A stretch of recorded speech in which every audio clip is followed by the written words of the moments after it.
evening, ladies and gentlemen, and welcome to another edition of the Reveal Report on a Monday. We're back on Mondays. Thank you so much for joining us, and what a show we have for you this evening.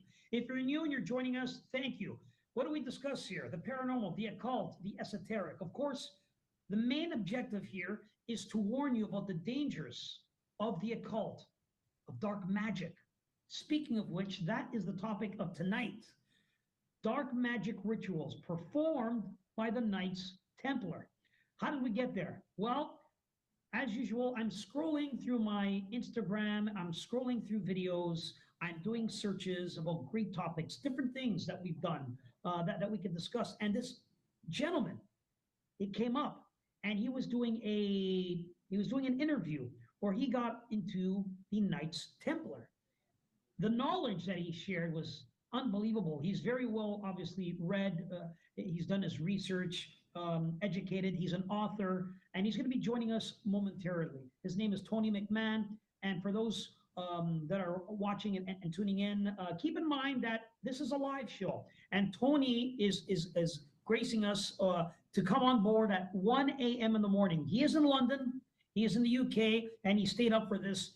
If we bring him back, which I'd love to have him back, and I hope you guys will show some love for him, we'll pre-record it and bring him again. But again, 1 a.m., so give him a little bit of leeway, ladies and gentlemen. He's had a very long day, and he'll be joining us momentarily. I want to do a special thank you to all the new subscribers. Guys, we're over 50,000 subscribers here on YouTube. People are fascinated about the esoteric, the supernatural, the occult, what it's all about. And new and younger generations are taking to understanding what it's all about. So thank you for joining us. Folks, a few people I'd like to thank and show some love and support is three beautiful women: Dolly D, Stephanie S, and Lisa M. Three amazing women who've decided that they wanted to send something my way on PayPal and said, hey, we know that you do the show on Patreon and that you were thinking about moving from YouTube. So we want to throw you something because we want you to share this information for everyone to see and keep it on YouTube. So these three wonderful women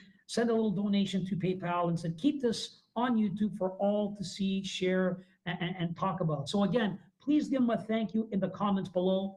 Dolly D, Stephanie S, Lisa M, God bless you. Thank you so much, ladies. And of course, there was a gentleman who this week sent something. I'm going to talk about him later on because, man, the guys are coming out. We've got such a support system from the women. And I thank all the beautiful, amazing, strong, powerful women out there. But now guys are coming on board. They're saying, hey, we got to support the Reveal Report. So I got a gentleman. I'm going to give him a shout out later on in the show. He sent something this way as well. And man, so blessed and thankful. All right, guys, without further ado, I want to bring my co-host, who's also an author and has discussed about the occult system, groups, and things they do behind the closed doors. Please welcome Miss Jessie Czebotar. Jessie, how are you? Welcome back. Hey, doing well. Good to be back. We took a week off. We did. All right, how you feeling? I'm hanging in there, doing a lot better. So okay, excited for our guest today. So great. We're going to send our prayers and we're going to move along. Guys, again, our guest is from the UK, or he's living there at this time. His name is Tony McMahon. He's written several books, one being the Knights Templar, and he posed a question. Did the Templars know they were going to be arrested? Interesting.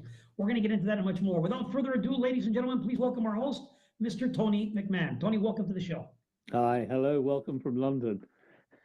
The middle of the night. It seems appropriate as well to be discussing the occult. Yes, I love it. Tony, I'm going to begin. The Knights Templar, of course, have quite the reputation.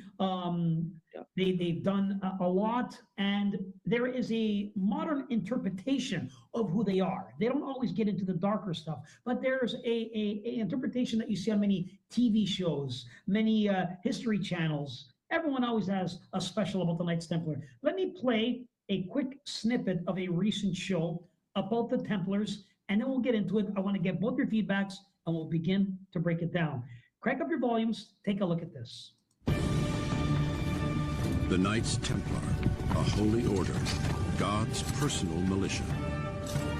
A society so secret that its true purpose is debated to this day. At first, glorified, they would have been on a spiritual path. And then accused. Blasphemy, sodomy, and devil worship. Just who were the Knights Templar? Heretics?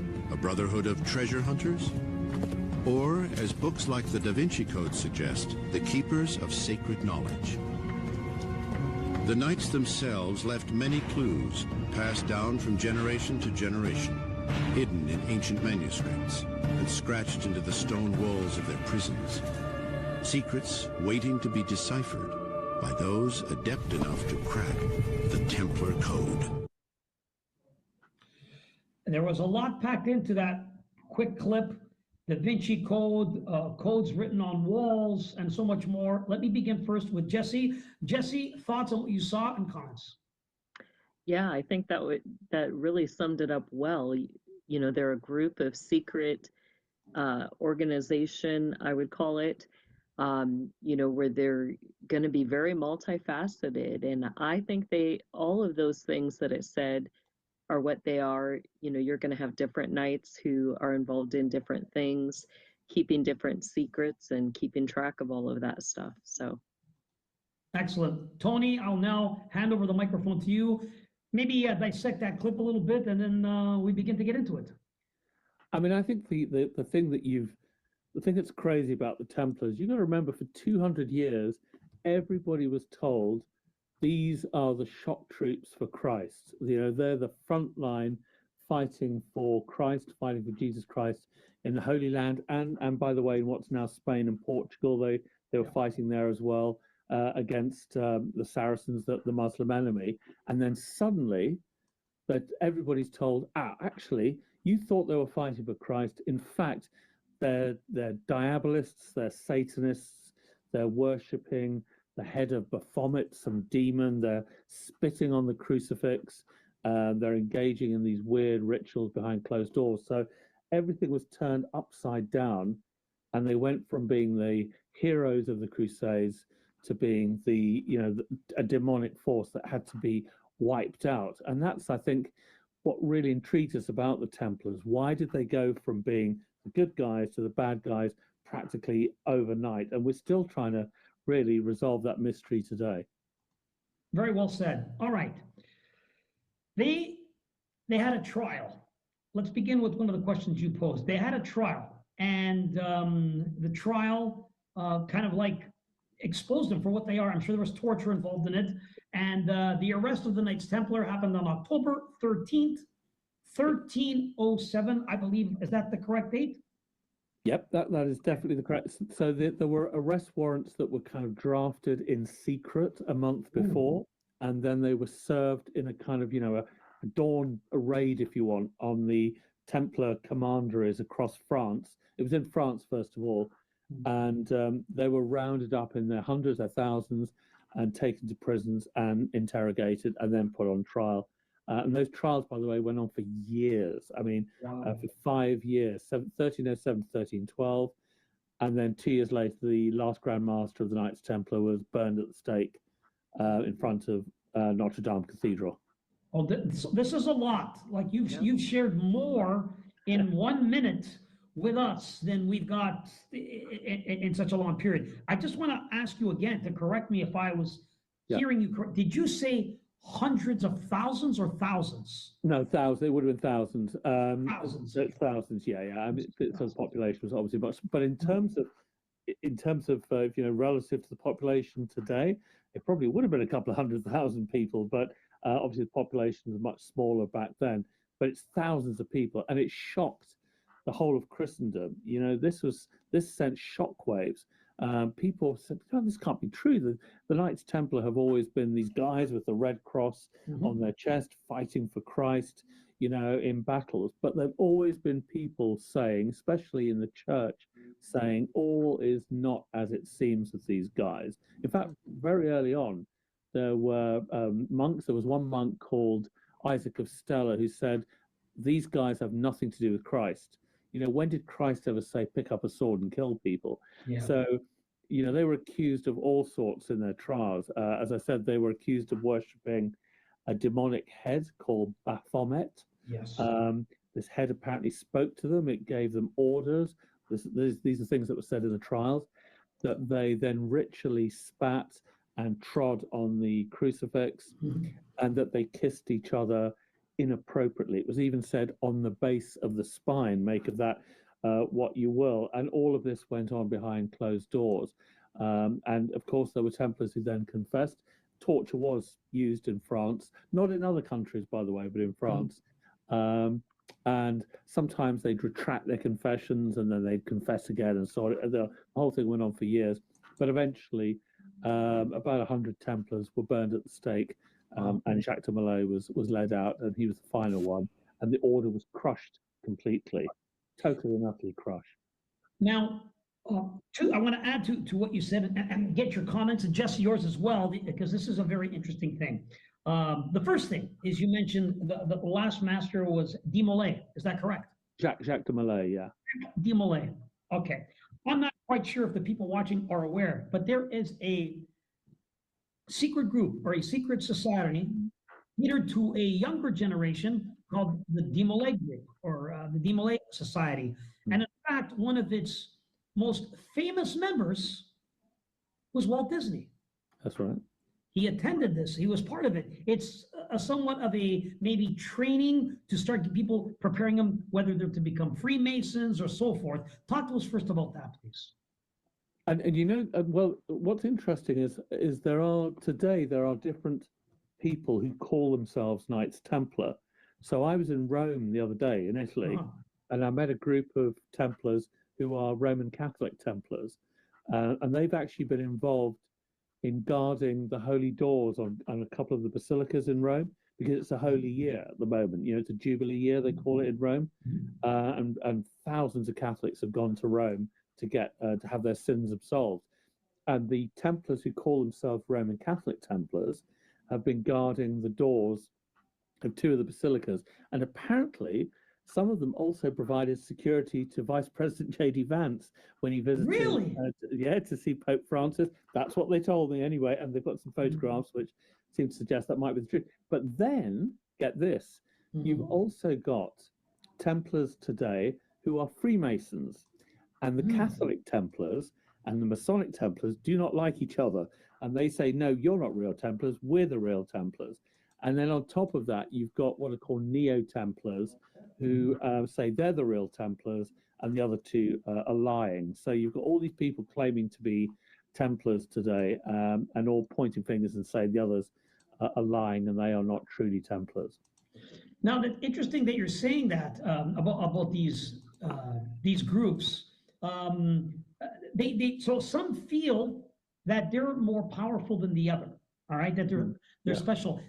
Now, from where I'm from, Tony and Jesse, you could comment on this. I'm going to give you a chance. The more powerful groups would be always based on bloodline. The blood or the seed that's carried on, if they can follow it, those people would have, reign or power or more authority because of the bloodline, because their ancestors were the original Knights Templar. I don't even know if they could trace that, if they could even find that, if that's even possible. But what would make, in your thought, one group more powerful than the other, please? Well, I mean, so for example, there is a group that these people who call themselves Neo-Templars. They claim that 200 years ago, a secret document was found called the L'Armenius Charter, and it showed, this is what they say, that Jacques de Molay had appointed secretly a successor, and that there continued to be Grand Masters in secret for centuries. And then eventually in the early 19th century, they came out into the open. A guy called Bernard Palaprat in France said he was the latest Grand Master. And these Neo-Templars today claim to be the successors of Palaprat, that they are a direct line back to the original Templars.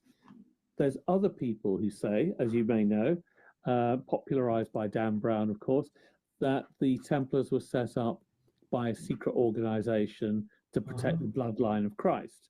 So this is where you get the theory that something called the Priory of Sion set up the Templars, and the Priory of Sion still exists. There's another theory that's kind of similar that says there's a network of families that go right back to the priests of the High Temple in Jerusalem, and this network of secret families is called the Rex Deus, and that they were behind the Knights Templar, and they still exist. So there's different theories out there. Wow. A lot of information to unpack. Jesse, let me give you a moment to comment on what you've heard so far. Your thoughts and comments, please. Yeah, from my experience, it is passed down through successions usually. You can get individuals that are going to step in and, at some points they'll do battles kind of, between the different factions. And there are a lot of different factions, not only the Jesuit Catholic Church, but you also get those that are going to be considered, I guess what we would say, kind of your non-religious type, or more of your other religious type, like your Knights of Pythias. How I've seen it structured is that, you're going to have it break down within the quadrants, both internationally as well as in the United States. And within those quadrants, you're going to have, those that are the supreme preceptors, who are the leaders. They're going to oversee the preceptors, who are those overseeing the knights regionally. And then you'll have the knights underneath those preceptors. So, we're talking about a vast worldwide organization or system that, meet regularly. And you do have, some of them, they're going to compete. Others, they're going to pass down their lineages based on bloodlines within those quadrants or those regions. Wow. Yeah. I can tell you something quite interesting. When I had lunch with the Roman Catholic Knights Templar in Rome, and this was in July. Now they told me, I don't know if I'm supposed to tell you, but I'll tell you. Please. They told me that they have these regular prayer sessions where they form themselves in a church or an appropriate site into a military formation, and that they pray against Satanists and against Freemasons. Really? And they see themselves in a kind of prayer battle with Satanists and Freemasons. And they do this, I think I'm right in saying they do this at the equinoxes, because they think this is when the Satanists, particularly active, and they do it at Halloween and so on. So they pick certain times. And they said to me that at one of their prayer meetings, their cars were vandalized by Satanists, and that they were actually surrounded. That I don't have evidence for that. That's what they told me had happened. So it's interesting that there are Templars who believe that they are actually locked in combat with Satanists and Freemasons.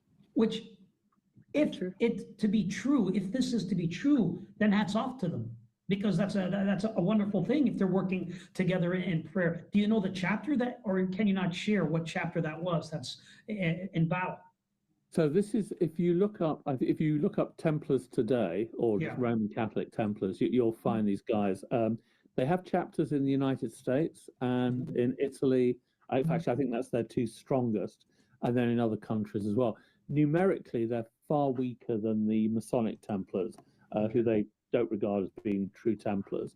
But they are growing, and they do have deacons and in the United States. Yeah. So is it the American Knights Templar? Would that be safe to say that's what they were known as, or is there a particular chapter? I'm just curious. Yeah. The structure, I've got to admit, I can't see the structure, but the if you just look up, I think it's called Templars Today, you'll find their website, and they have they don't publicize their structure, because obviously you've got to join to find out.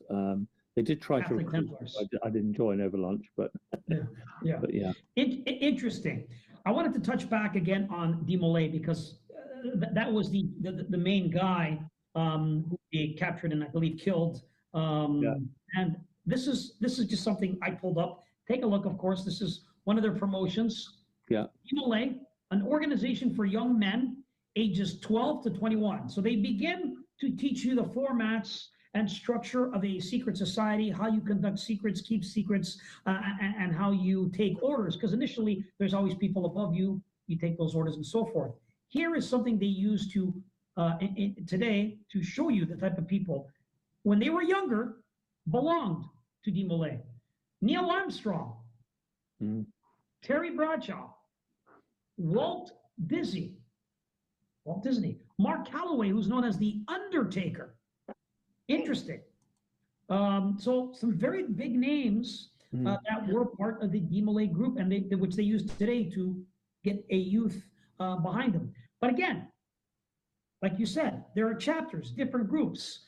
And when we go back to it, there's some dark past. I'm going to play one more clip and then get your comments on this clip. This is what they say the Knight Templars would do behind closed doors, apparently from the documents that they received during the trials. Here it is. During the Templar trials, members of the order described how initiates were required to perform bizarre sexual rites, bestowing obscene kisses on the bodies of senior members. They confessed to spitting and trampling on the cross and denying the divinity of Jesus. The accusations that have been leveled at the Templars are extremely lurid and have always attracted, for that reason, a great deal of attention. But they are there in black and white in the trial depositions, so we have to address them and assess them. But most shocking of all was the testimony that the Templars worshipped a sinister bearded head. In the trials, the head was described in various different ways. Sometimes they said it had 2 heads. Sometimes brothers described it as having 4 feet. Some said it was made of silver. Some said it was made of gold. It was rumored to be the preserved head of the first Templar Grand Master, Hugh de Payens. It was also described as a 2-faced skull with a head of an animal. Some mentioned a weird idol known as Baphomet. I'll get Jesse first to comment on what you just saw, then I'll pass it to Tony. Well, what did you think of what they had to say, Jesse? Yeah, I think, I think that's absolutely true, where you have these groups, they're going to gather together in secret. I think we're seeing a lot of the videos bringing out the cover lives, that on the one side, they portray themselves as Christians, as believers. On the other side, that's perfectly balanced with their worship of 2 other entities, including Baphomet.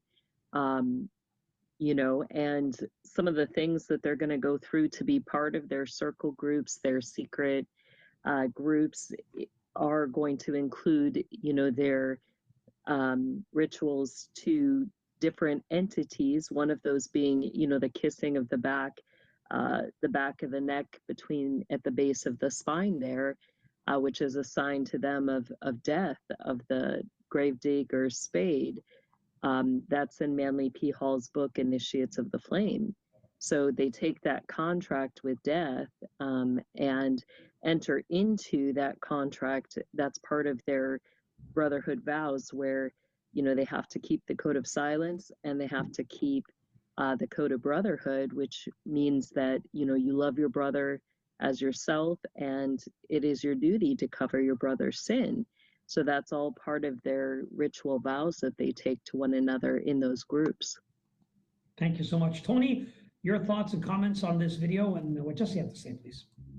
Yeah, I mean, it really is the meat of what they were accused of during their trials. And it was all, in the warrants that were sent out for their arrest. It actually said that the Knights Templar had crucified Christ a second time. Was one of the phrases used. But yes, they were accused of worshipping this head. A lot of the confessions couldn't quite agree on what the head was. As it said in the film, some said it was the kind of decaying head of the first Grand Master, Hugh de Payens. That would have been from 200 years before. But the most intriguing description of the head was that it was this demon Baphomet. Now, the image that we all know of Baphomet today, this kind of goat's head with the the hands and so on, and the hooves, actually comes from the 19th century. It comes from a lot later. So Baphomet was some kind of demon anyway. That there we have it. The image there on the right was actually drawn by somebody in the 19th century, but it would have been something similar to the medieval period. It would have been one of the demons, in service of the devil. And these rituals were intended, as it were, to conjure up the demon, and the demon was then kind of guiding them and telling them what to do. I mean, I see a lot of similarities between what the Templars were accused of and what happens in the witch trials that started in Europe just 100 years later. You know, the idea of the osculum infami, the kissing on the backside, where witches kiss the devil on the backside. You know, the desecration of crucifixes and of religious items, the worshipping of cats' heads, of course, and cats and so on by witches. There's a lot of parallels. And something very interesting, I should say, when the Templars were on trial, you should know that there were other people on trial as well for sorcery and for witchcraft, and that actually there was growing interest and growing concern by the church and also by monarchs in Europe about what they saw as the growth of sorcery, of necromancy, of witchcraft. And I think the Templars should really, in a way, be seen in that context. And yes, there's a blog that I did on this, but I do believe the Templars were, in effect, the first witches. It was the first witch trials, because after that, we really see this explosion of witch hunting mania, which, of course, then eventually jumps the Atlantic to the Americas, and we have the Salem witch trials and so on 300 years later. But I think what the Templars were, they really were effectively being accused of witchcraft. And don't be put off by the idea, because they were men. Yeah. You know, men were also accused of being Yes. witches, as well as women. Yeah. I'll share this story with you in regards to some of this particular stuff. There is a woman, and I cannot mention her name. This woman had I believe her videos have been scrubbed from the internet. This woman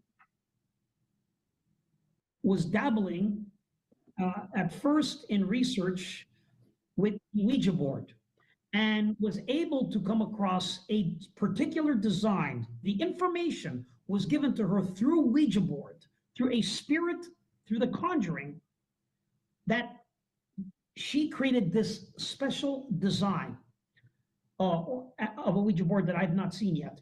And with this design, she was contacting these spirits, and they got into crazy questions, one being the Knights Templar. And they discussed how the Knights Templar were given, what am I looking for? They were given, I would say advice, but instruction on how to manipulate and control the masses through a banking system of borrowing and lending on their end, because we know that was before, but they had some type of a system that they would learn in order to control the masses with their coin, because they were very, very wealthy, which we didn't even touch on that yet, from gifts and so forth, taxes, whatever it was. I want to get into that next, by the way. And this woman talked about that, how these demons or this entity, whether it's Baphomet or not, gave them the information required to gain more power, which is interesting, because if you go back to King Solomon, it is also said that through his rituals and summoning and controlling of these demons, it was the demons' information that made him rich, that he found more gold, or at least that's the tale that's told in those circles. These demons told him where to get the gold, how to find it, and so forth. And again, we so many stories about getting information and knowledge from these spiritual beings, that now we hear from this woman. She claims that that's what was told to these Templars. It was a demon giving them information on the financial system with coin, borrowing, lending, controlling, and getting them into slavery. Let me get you first, Jessie, to comment on that, then I'll pass it to Tony. Thoughts? Yeah, I mean, I think we've talked about that several other times, you know, how you do have the connection with Solomon and the using of these demons. Do they give secret information? Is that part of the draw in the secret knowledge for, you know, groups like the Templars or others? I think it is. And I think, you know, it's the power, the fame, the fortune, yet they're not all in it just for the money. I think for them, you know, what I would say is that it's more the you know, they feel that there's a duty there. You know, they're going to be in charge of guarding the secret things, the sacred things, as well as the values, the assets to those that they're, you know, working within their quadrants. So I think it's more about, you know, protecting the resources as a whole and the sacred items than just, you know, having knowledge of gold or having that for themselves. But yeah, it's interesting. Tony, thoughts on you know, what I said and what you know about the Knights Templar, and how, if you could share with the audience as well, they gained their wealth. Yeah, I mean, the Templars were they were a money-making machine. I actually talked about, there's a kind of a chapter, I'm going to wave my book here as a good excuse. Yes. There's a chapter here in the book all about, because I actually began life myself as a financial journalist many years ago, and I was really fascinated about how they make their money. Now, of course, there's the surface story, which is that they set up these kind of farms basically all over Europe that were, you know, that were doing dairy farming and, you know, handicrafts and so on, that was making money that was then diverted to the Holy Land. But there was so much money, of course, that people began to say, well, it can't just be that. There must be other things that they're up to. They did get into kind of early forms of banking. They got into lending, which is unusual because the church actually prohibited Christians from lending. It was Jews that did money lending, but the Templars somehow got into it. But the scale of the wealth did make people ask questions about, well, how have they become so rich so quickly? Now, of course, if we go into other theories, you know, we talk about them as the Templars. They're called the Templars because they were based on Temple Mount in Jerusalem. They were given what's now part of the Al-Aqsa Mosque, was actually they called it the Temple of Solomon. They believed that they were situated on top of the, you know, the original Temple of Solomon, which of course had been destroyed first by the Babylonians and then by the Romans. So what you see today, of course, is just the foundation of what was once King Herod's second temple. So and you've got two Muslim buildings there, the Dome of the Rock and the Al-Aqsa Mosque. So when the Crusaders were in control of Jerusalem, the Templars were given the Al-Aqsa Mosque, which they call the Temple of Solomon. And some people ask, well, were they digging down underneath the Temple Mount looking for long lost sacred treasure? For example, the Ark of the Covenant, which had been missing since the 500s BC when the Babylonians destroyed the first temple. Did they find the Holy Grail? Of course, is another accusation that's made. Did they find other sacred treasures that made them extremely rich? I met a group of people who believe they even at one point had the shroud of Jesus or even the head of John the Baptist. And these relics in the Middle Ages, you know, had huge both sacred and financial value as well, because churches that own those relics got a lot of pilgrims, and a lot of pilgrims meant a lot of money. So had the Templars found something that they weren't cottoning on to people, that they weren't telling people that they had? The Holy Grail is the most obvious one, of course. Yes. Yeah. Hey, this is some wild stuff. I did not know that about the Temple Mount and the King Solomon's. This is, again, not everyone knows these type of details, so this is fantastic. Jesse, comments? You heard anything of this nature about that? I haven't read anything of that, but I'm curious. Do you have that? Is that in some of your books, Tony? And which one is some of that? Yeah. I mean, the fact the Templars were based on Temple, I mean, they were, because it was the Order of the Temple. So that's why they're called the Templars. So I do talk about how they were given, basically the Crusader King of Jerusalem gave them permission to be based on Temple Mount. Now, some people say, well, was that part of their mission? They were determined to be based there because they knew there was something there, or was it just an accident that they were based there? The thing is, it's unlikely to have been an accident. The point is, the Temple Mount was an incredibly important spiritual place for Jews, for Christians, and for Muslims. You know, the Temple Mount is where Abraham is supposed to have nearly sacrificed Isaac. That's what Jews believe. The Temple Mount is where Muslims believe Muhammad ascended to heaven. Everything happens on the Temple Mount. That's why it's fought over even today. And so the Templars were based on that platform, on that holy of holiest places where the temple once stood, hence why they're called the Templars. And did they find things underneath? Were they digging down into the foundations of the Temple of Solomon to find something? Oh, and by the way, of course, Freemasons also believe that the temple is extremely important. They have a whole secret ritual about the architect of the temple being allegedly murdered, Hiram Abif, as they call him. So it's an incredibly important place. Could it have been where the Templars found incredibly important treasure? Tony, that is some incredible information that I've not heard before. And I love it. Thank you for bringing that to the forefront. And again, people who want to know more are going to be able to get Tony's book, of course. I have a link in the description to his website, and we'll give him a chance to give his details on how you can get more and hear more about it. Tony, this is amazing what you talked about. I want to get into a little bit of the ritual stuff because that's important to me because it's horrid. And of course, in the description that I played earlier, they would spit on the cross, step on it. They would say vile things. That's number one. We're not going to get into anything else yet. We're going to, but what are your thoughts and comments? What did you come up with in all your reading and research about what they did?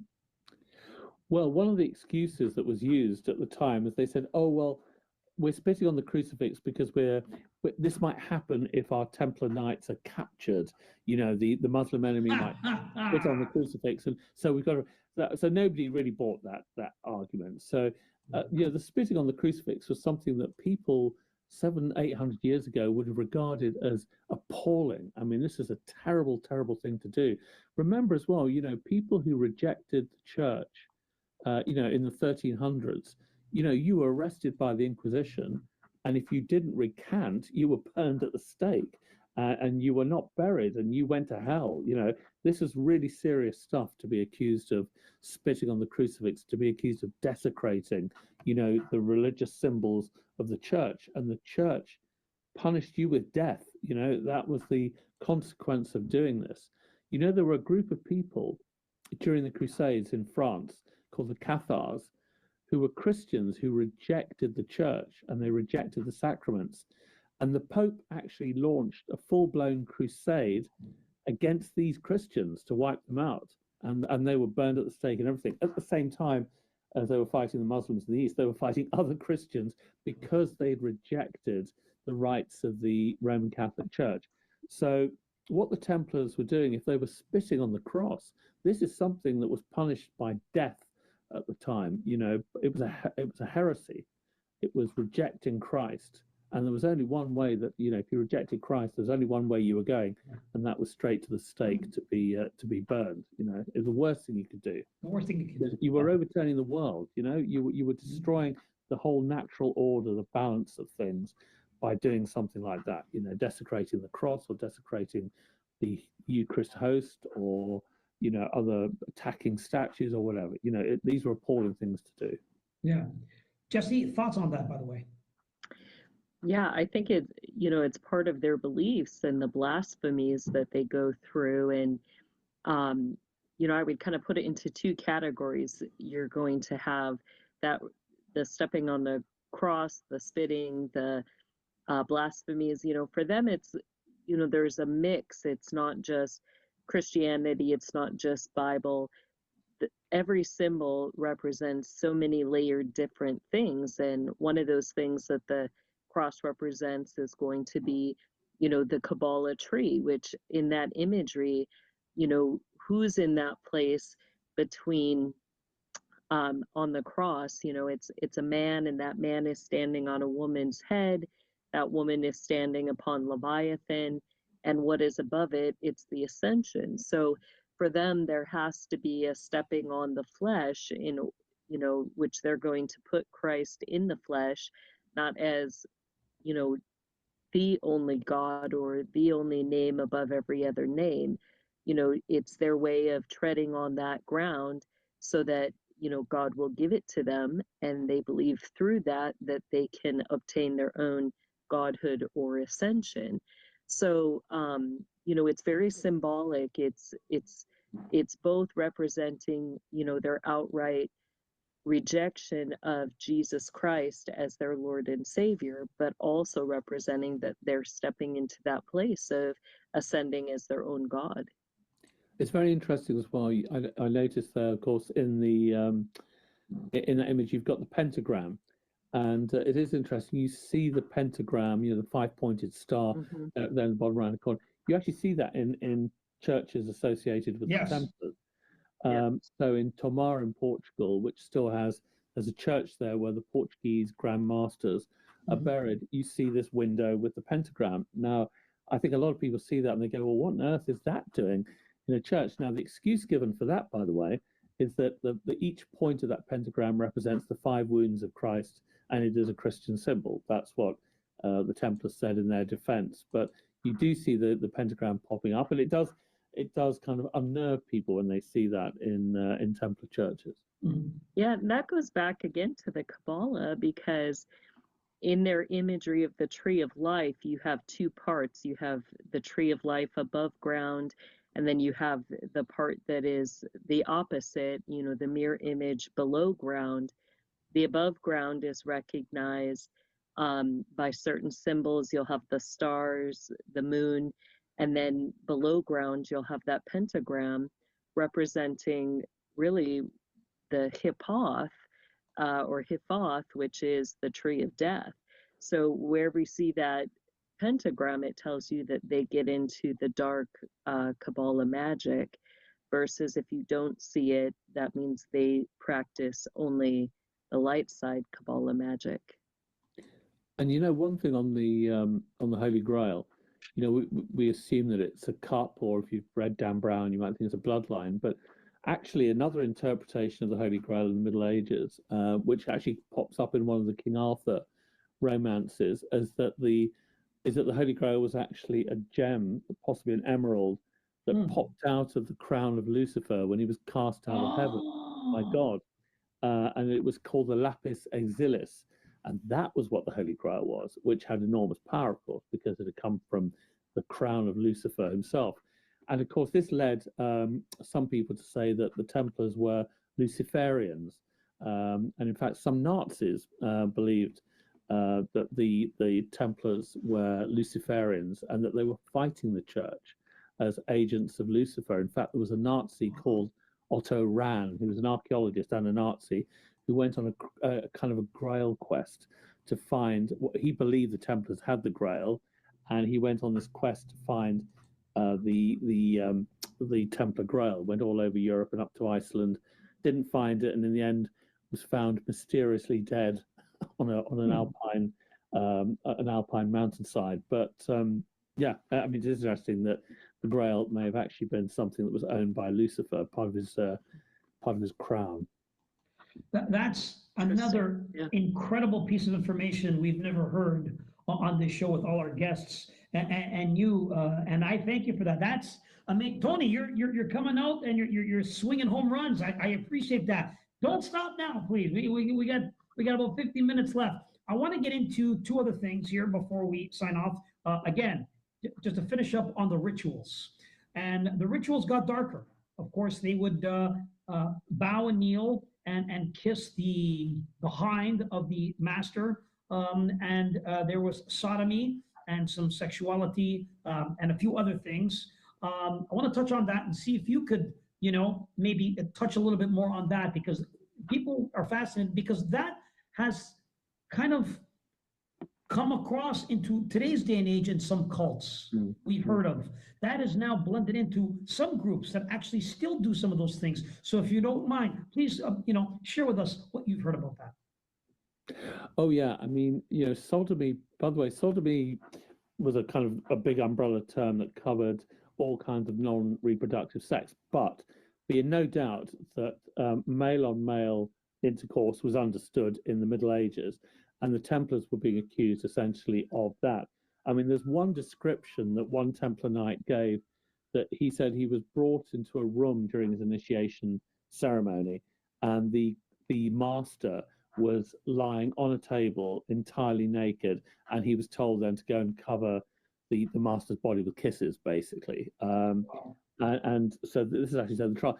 But the thing about sodomy, again, to the medieval mind, this was another thing where you were overturning the law of God, basically. So to combine sodomy with heresy, with devil worship, this was a really toxic brew, and it left the Templars really very little room to defend themselves, because, as people confessed to these things, the public and public opinion said, well, can't really defend these guys because they've breached just about every divine law going. But sodomy was something very, very, it was seen as unbalancing the God's world, God's creation, and it was and obviously punishable by death.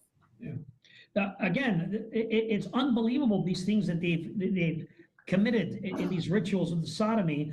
Again, that's a lot of that. Sometimes we see in different groups with sex magic and the manifestation of sex magic. So it's out there, and it's almost like the more outlawed it is, the more they believe there's power in it.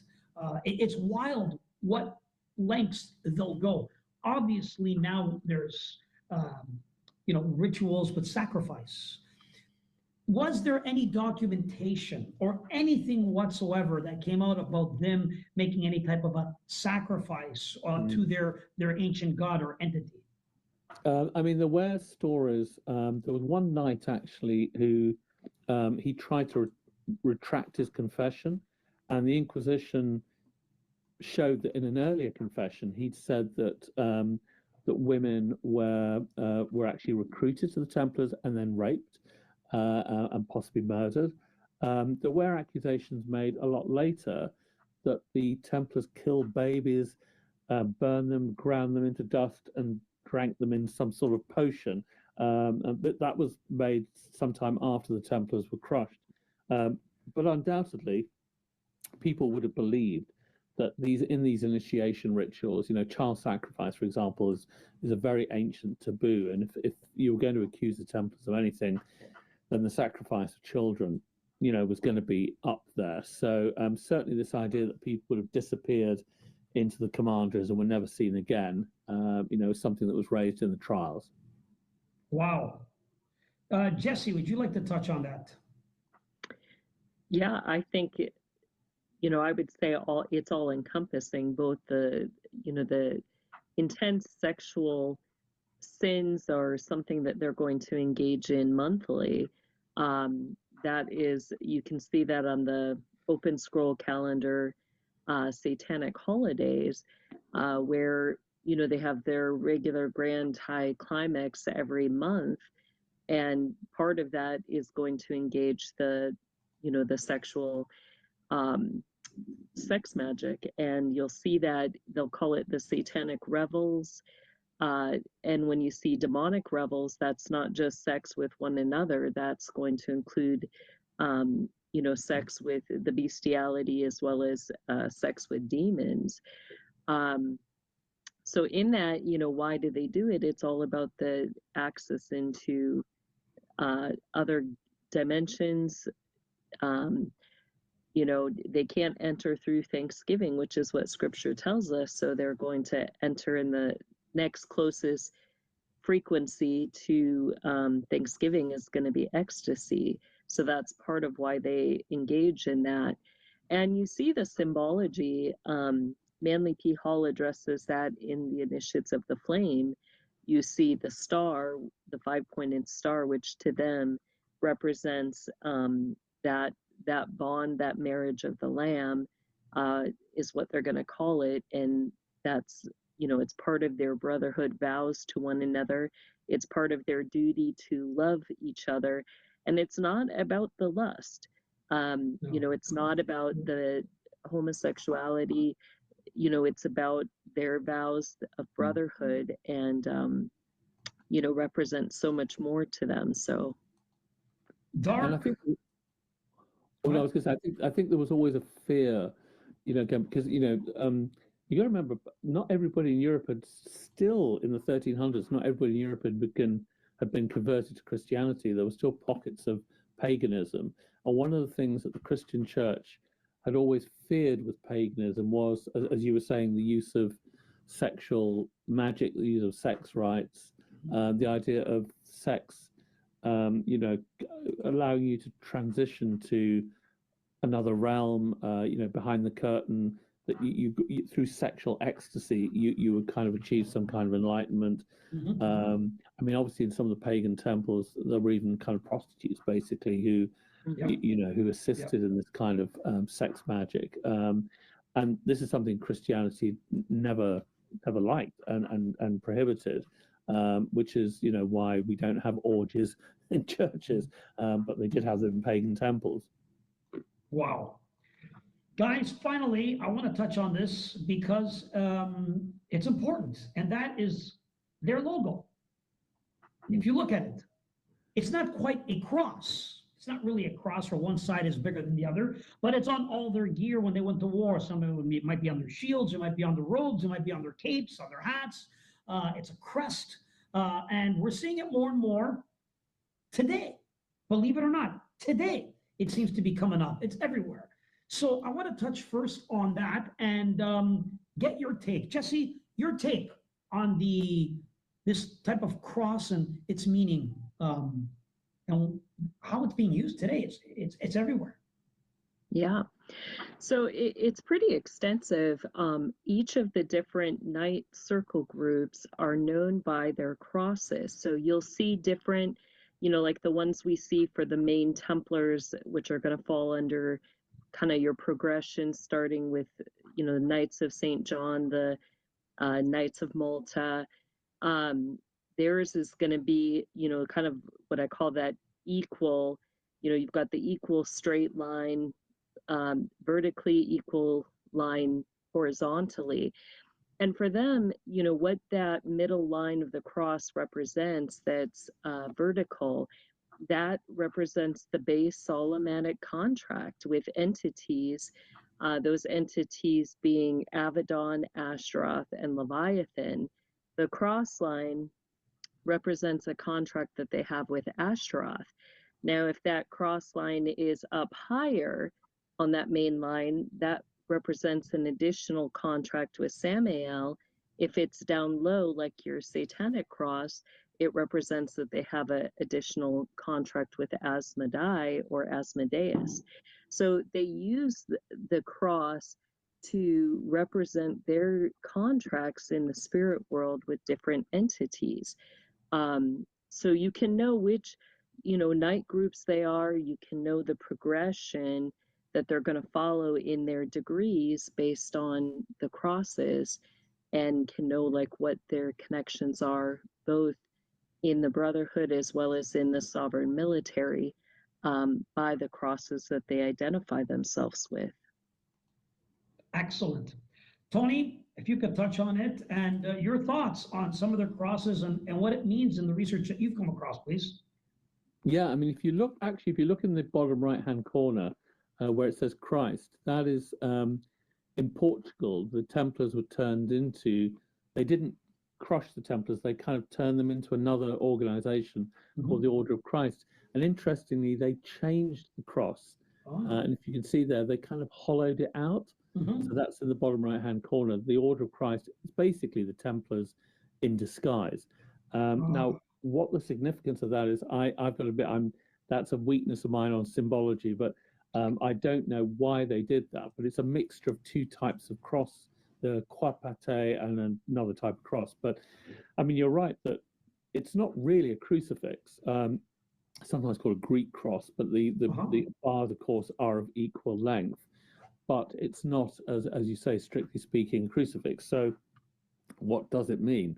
And I defer, I think, to Jessie on that. I think her description there was very good, was spot on. I mean, the official line was that the white mantle was intended to show the whiteness of martyrdom, and the cross was intended to reference the crucifixion. But it is a strange cross. It's a very distinctive cross, but it's not a crucifix. Let's be clear about that. It's something else.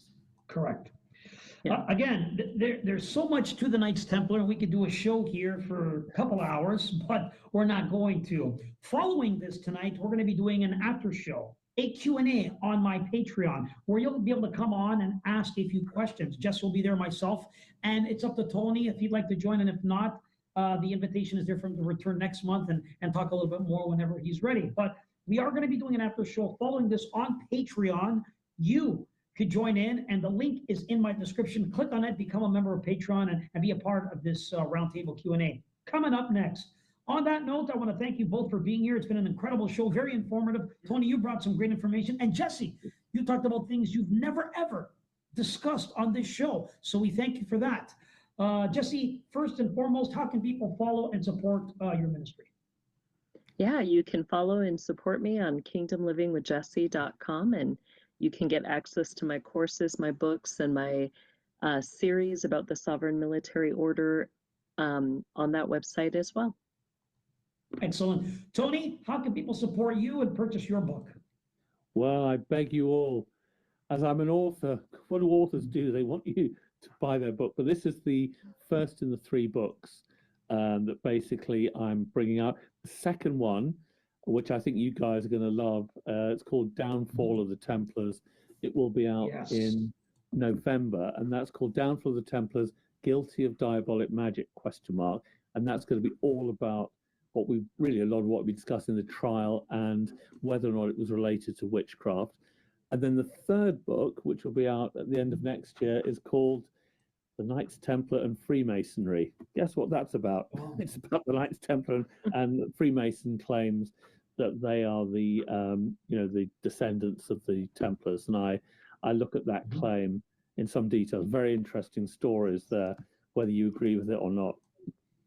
Incredible. Now, you're going to have to come back in November. Of course, you're going to have to come back in November when your book is out to talk a little bit about it and prep everybody for it, because that's important. So we thank you for that. His link is also in the description below, guys. His website, so is Jesse's.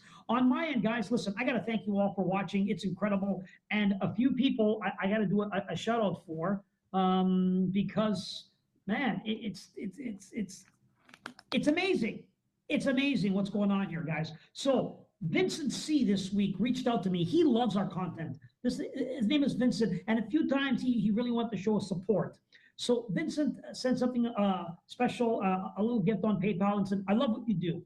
Keep it going. So Vincent C., thank you. Please thank Vincent in the comments below. Very, very important, because I didn't give him a shout out earlier, but Vincent C., and of course, Dolly D., Stephanie S., Lisa M., Vincent C., all 4 of them. Show them some love, some gratitude, give them a thanks, because without them, we would keep this exclusively on Patreon. On that note, we're going to go over to Patreon for the after show. I want to thank you all for being here on behalf of Tony, my guest. Thank you so much. And Jesse, we thank you all for watching. Thanks for joining us, and hope to see you next week, Monday, as we return with another show. Right after this, we're going to Patreon for the after show. So thank you for watching. God bless. Good night, everyone.